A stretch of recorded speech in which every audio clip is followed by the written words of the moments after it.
Hi అండి. ఈరోజు Sunday కదా, కొద్దిగా లేట్గా లేసాము.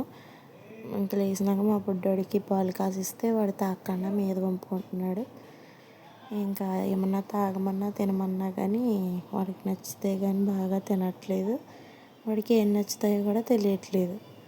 ఇడ్లీ తింటున్నాడని ఇడ్లీ పెడితే మానేస్తాడు. దోశ తింటున్నాడని దోశలు వేస్తే అది తిండు.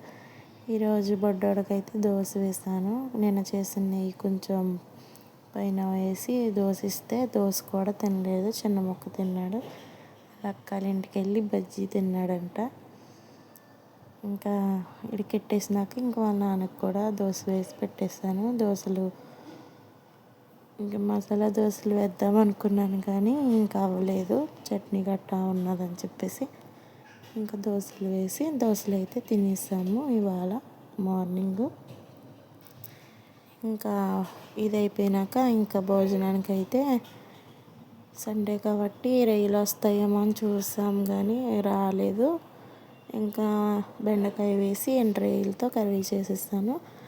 రైస్ కూడా వండేసినాక ఇంకా వచ్చేసి ఇంకా బెండకాయలు ఇవన్నీ కట్ చేసేసుకొని ఇంకా కర్రీ అయితే స్టార్ట్ చేశాను. ఆయిల్ వేసుకున్న తర్వాత ఎండు రొయ్యలను మనం క్లీన్ చేసేసుకొని అన్నీ నీట్గా తీసేసి నీటిలో బాగా వాష్ చేసేసుకొని నానబెట్టుకున్న తర్వాత ఇంకా ఆయిల్లో ఫ్రై చేసుకోవాలి. ఎండు రొయ్యలను బాగా ఫ్రై చేసుకోవాలి. ఇంకా నీట్గా కడిగేసుకోవాలి. వాటిని ఇసుక గట్ట అవి ఉంటాయి, ఏమీ లేకుండా కొద్దిగా నానబెట్టుకొని కడుక్కుంటే ఉన్నాయన్న ఉంటే వచ్చేస్తాయి. ఎండు రొయ్యల్ని ఇలా దోరగా ఫ్రై చేసుకున్న తర్వాత బాగా దగ్గరకు ఫ్రై అయిన తర్వాత ఎండు రొయ్యల్ని ఇంక పక్కకు తీసేసుకోవాలి ఒక గిన్నెలోనికి. ఇంక వేపుకున్న తర్వాత మళ్ళీ గిన్నెలోకి పక్కకు తీసేసుకోవాలి అన్నీని.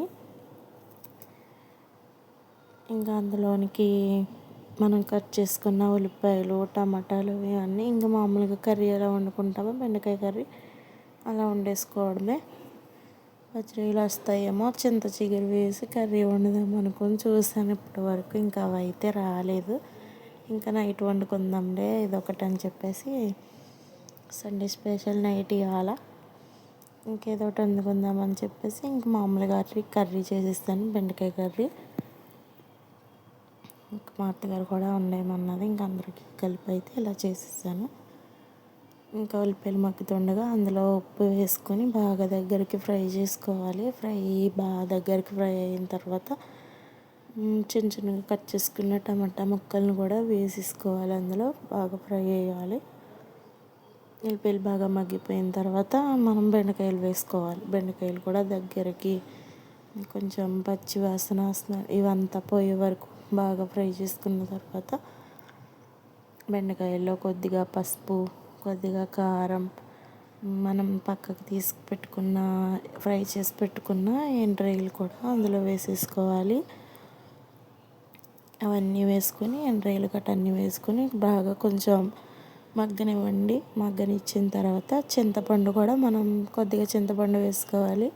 చింతపండు ముందే నానబెట్టుకొని పక్కన పెట్టుకొని అందులో చింతపండు రసాన్ని పక్కన పెట్టుకొని ఇంకా బాగా ఫ్రై చేసుకున్న వాటిలో మనం నీట్గా పెట్టుకున్న చింతపండు రసాన్ని కూడా వేసేసుకోవాలి. అంతే, మనకి కర్రీ బాగా దగ్గరికి వాటర్ ఎగిరిపోయేటట్లు దగ్గరికి కర్రీ రెడీ అయిపోద్ది. నచ్చితే లైక్ చేయండి.